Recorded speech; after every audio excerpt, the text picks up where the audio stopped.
بسم اللہ الرحمن الرحیم۔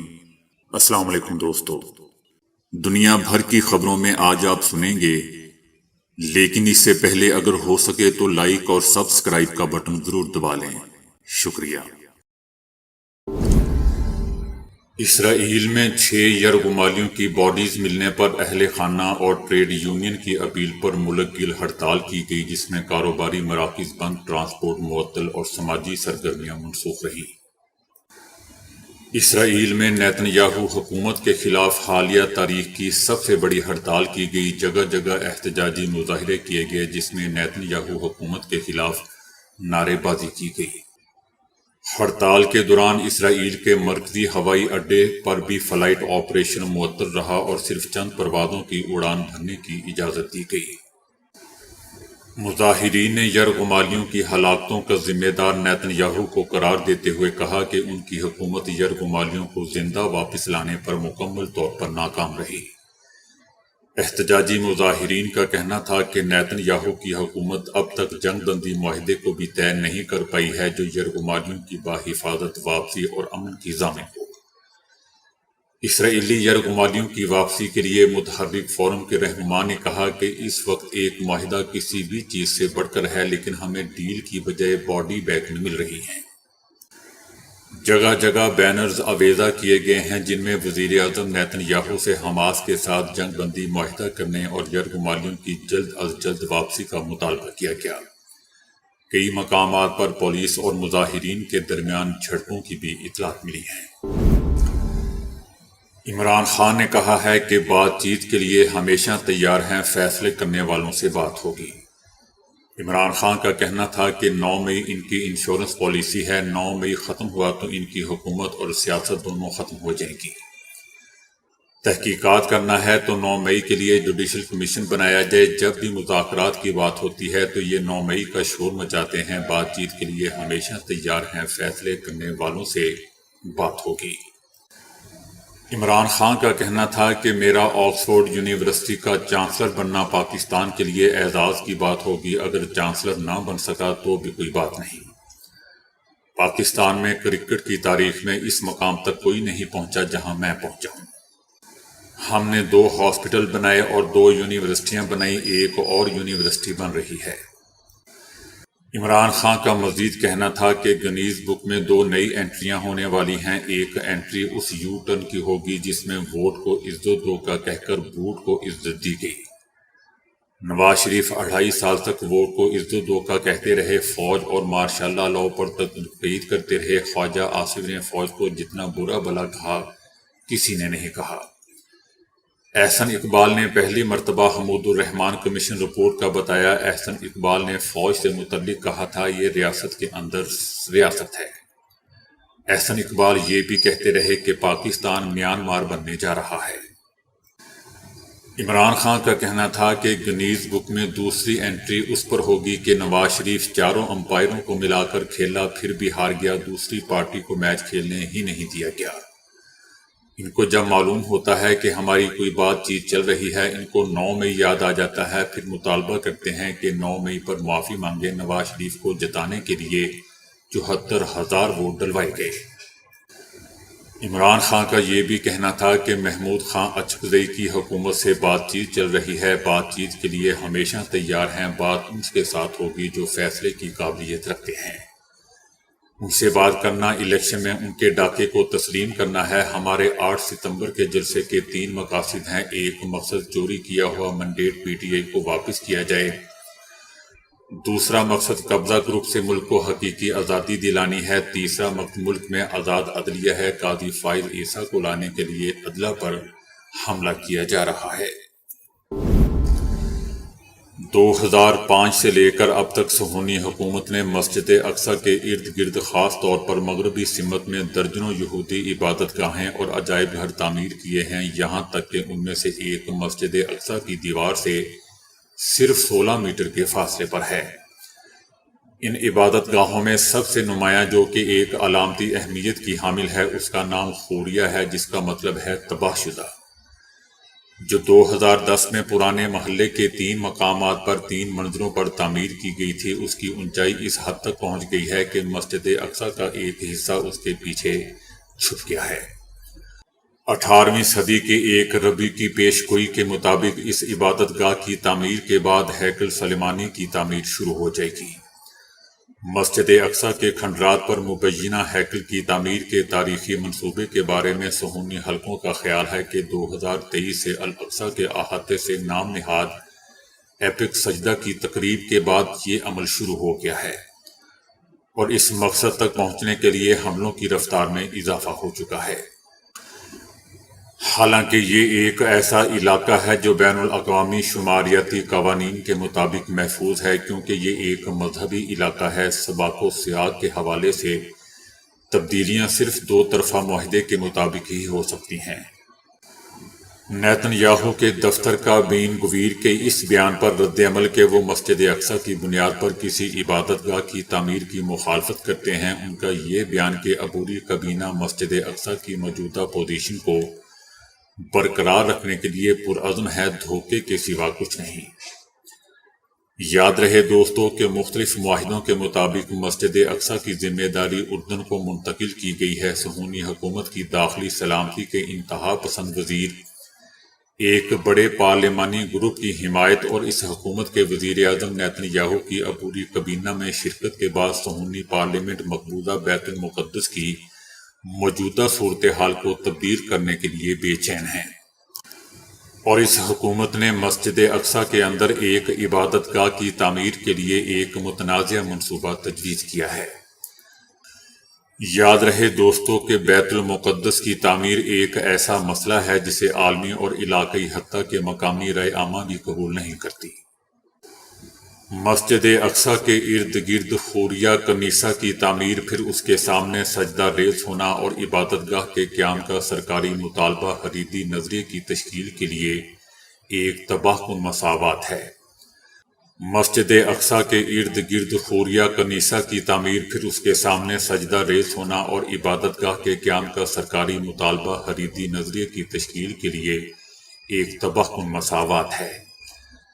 آج سہونی حکومت میں حریدی فرقے کی تعداد 16% سے بھی کم ہے، اور چند روز قبل انہوں نے سپریم کورٹ کے فیصلوں اور سہونی فوج کی طرف سے ان کے فرقوں کی فوج میں طلبی کے حکم کے خلاف احتجاجاً شومر اڈے پر حملہ کیا تھا۔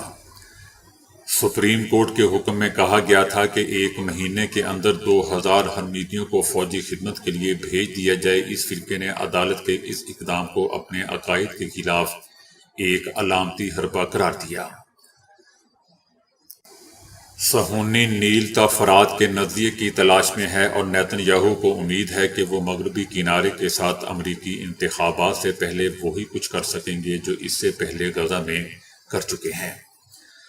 غزہ میں مذہبی فسادات اور خون ریزی کا بھڑکانا آسان نہیں ہے۔ اسلامی شریعت کہتی ہے کہ مسجد کے سامنے انسانی جانیں مقدس ہیں۔ مسجد اقصی کی دوستو جڑیں اس ذہنیت میں پیوست ہیں کہ سہونے اسے مسخ کرنا چاہتے ہیں۔ وہ مسجد اقصی پر حملے کر کے مسلمانوں کی غیرت کا امتحان لیتے رہتے ہیں۔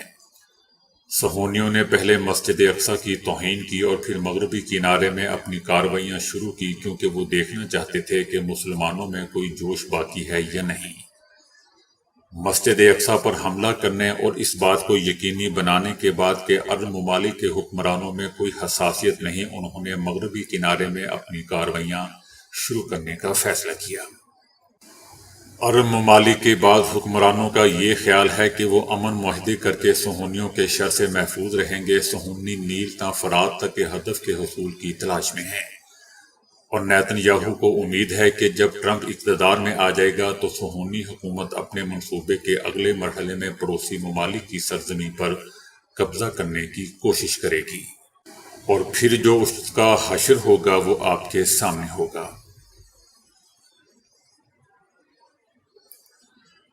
اور پھر جو اسرائیل کا حشر ہوگا دوستو وہ آپ سب کے سامنے ہوگا۔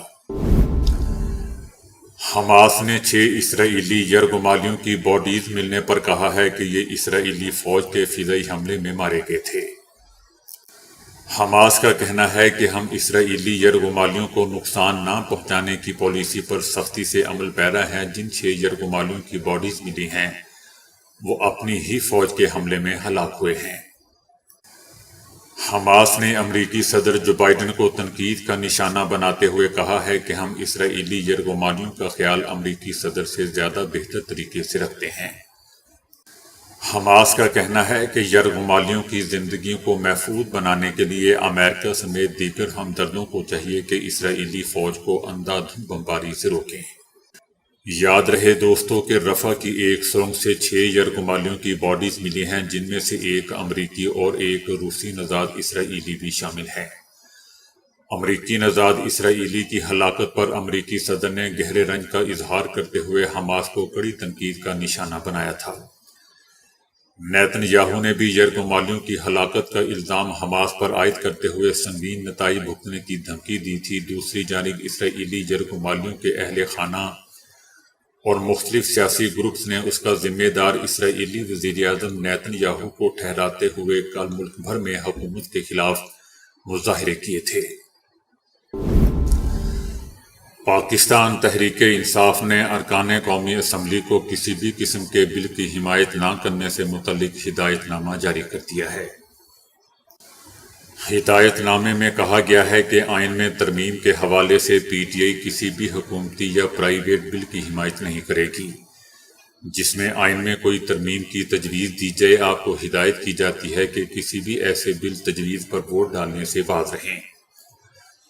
متن میں کہا گیا ہے کہ تمام اراکین آئین کے آرٹیکل 63A کے تحت چیئرمین کی جانب سے دی جانے والی ہدایت کے پابند ہیں۔ مخالفت کرنے والے اراکین کے خلاف نااہلی کی کارروائی کی جائے گی، جس کے تحت اسمبلی رکنیت ختم ہو جائے گی۔ طالبان حکومت نے کہا ہے کہ حال ہی میں متعارف کروائے گئے نئے قوانین پر خواتین کے حقوق سے متعلق عالمی برادری کے خدشات دور کرنے کے لیے بات چیت کے لیے تیار ہیں۔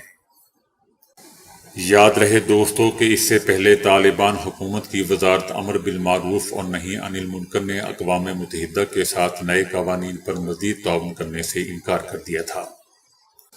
طالبان حکومت کے نئے قانون میں خواتین کو چہرہ ڈھانپنے اور عوامی مقامات پر اپنی آواز پست رکھنے کا حکم دیا گیا ہے اور خلاف ورزی پر سزا ہو سکتی ہے۔ ایک نئی تحقیق سے پتہ چلا ہے کہ بہت زیادہ کیک، چپس اور برگر کھانے سے صرف 3 ہفتوں کے اندر اندر انسانی جسم کو شدید نقصان پہنچ سکتا ہے۔ آکسفورڈ یونیورسٹی کی ایک تحقیق میں یہ بات سامنے آئی ہے کہ اس طرح کی غذائیں جن میں چکنائی زیادہ ہوتی ہے وہ دل کے لیے خطرناک ہوتی ہے، بھلے لوگوں کا وزن نہ بڑھتا ہو۔ ایک ٹیسٹ میں لوگوں کے ایک گروپ کو چکنائی اور دوسرے گروپ سے 24 دنوں تک صحت بخش چکنائی والی غذا کھانے کو کہا گیا، جیسے تیل والی مچھلی اور گری دار میوے۔ تحقیق کے آخر میں دیکھا گیا کہ کسی بھی گروپ کا وزن نہیں بڑھا تھا، لیکن جو لوگ زیادہ چکنائی کھا رہے تھے ان کی صحت میں بنیادی خرابی دیکھی گئی اور سکین میں دل کی بیماری کے بڑھتے ہوئے خطرے پائے گئے۔ 9 مئی کیسز میں روح پوش پی ٹی آئی رہنما مراد سعید کے وزیر اعلیٰ خیبر پختونخوا علی امین گنڈا پوری اور پارٹی کے دیگر اہم رہنماؤں سے رابطوں کا انکشاف ہوا ہے۔ 9 مئی کے پرتشدد واقعات میں مطلوب مراد سعید روپوش ہیں، جس کے باوجود وہ کے پی حکومت اور پارٹی کے اہم فیصلے کرنے والوں میں شامل ہیں۔ پارٹی ذرائع کا کہنا ہے کہ یہ مراد سعید ہی ہیں جنہوں نے عاطف خان اور شکیل خان کو عہدے سے ہٹانے کے اقدامات شروع کیے، اور انہوں نے ہی علی امین گنڈا پوری کو شکیل خان سے متعلق معاملات پر سخت موقف اختیار کرنے پر قائل کیا۔ یاد رہے دوستو کہ پی ٹی آئی رہنما مراد سعید پی ٹی آئی کی کور کمیٹی کے رکن بھی ہیں اور 9 مئی کے بعد سے بھاگے ہوئے ہیں۔ دوستو، چائے ایک ایسا مشروب ہے جسے دنیا بھر میں پسند کیا جاتا ہے، اور کئی لوگ اس مشروب کو اس حد تک شوقین ہوتے ہیں کہ انہیں کچھ اور خوراک ملے یا نہ ملے، لیکن چائے پیے بغیر ان کا دن شروع نہیں ہوتا۔ ان کی یہ عادت ان کے لیے انتہائی فائدہ مند ثابت ہو رہی ہے، کیونکہ ماہرین کی ایک نئی تحقیق کے مطابق دن میں 2 سے 3 کپ چائے کے پینے سے ہڈیوں میں مضبوطی پیدا ہوتی ہے۔ طبی میگزین آسٹیوپروسس انٹرنیشنل جرنل میں شائع ہونے والی ایک تحقیق کے مطابق ماہرین کا کہنا ہے کہ دن بھر میں 2 سے 3 کپ چائے پینے سے آسٹیوپروسس یعنی ہڈیوں کے کھوکھلا ہونے کے مرض سے تحفظ حاصل ہو سکتا ہے۔ ماہرین کے مطابق تحقیق کے دوران چائے پینے کے عادی افراد کی ہڈیاں ان لوگوں کی نسبتاً زیادہ مضبوط پائی گئیں جو لوگ چائے سے پرہیز کرتے تھے۔ ماہرین کا کہنا تھا کہ اس کی وجہ چائے میں پائے جانے والے بھاری مقدار معدنیات اور کیمیائی اجزاء بھی ہو سکتے ہیں۔ رپورٹ میں یہ بھی کہا گیا ہے کہ تحقیق کے دوران چائے سے کسی اور بیماری میں مبتلا ہونے کے امکانات بھی بہت ہی کم ہوتے ہیں، جبکہ اس کے برعکس ماہرین کا کہنا ہے کہ کافی پینے سے ہڈیوں کی مضبوطی نہیں دیکھی گئی۔ اس کی وجہ یہ ہے کہ کافی جسم سے کیلشیم کے اخراج کا سبب بنتی ہے۔ امراض دل میں مبتلا یا فالج کے خطرے میں گھرے خواتین اور حضرات اگر ہفتے میں 2 مرتبہ مچھلی کھائیں تو اس سے دل کو توانا رکھنے کے ساتھ ساتھ امراض دل کو روکا جا سکتا ہے۔ دنیا کے 60 ممالک میں لاکھوں افراد پر کیے گئے مطالعے کے بعد اس حقیقت کے مزید ثبوت ملے ہیں کہ اگر تیل والی آئلی مچھلیوں کو ہفتے میں کم از کم 2 مرتبہ کھایا جائے تو یہ دل کے مریضوں کے لیے بہت مفید ہوتی ہیں۔ تیل بردار مچھلیوں میں اومیگا 3 ایسڈ وسیع مقدار میں موجود ہوتا ہے۔ امریکہ، جاپان، چائنا اور یورپ میں 1,92,000 افراد کی غذائی عادات کا جائزہ لیا گیا، جن میں 52,000 دل کے مریض بھی شامل تھے۔ ان میں سے جن افراد نے ہفتے میں کم از کم 2 مرتبہ مچھلی کا استعمال کیا ان کا دل تندرست اور توانا دیکھا گیا۔ تو دوستو ابھی کے لیے اتنا ہی۔ ویڈیو کو لائک اور شیئر کرنے کا بہت بہت شکریہ۔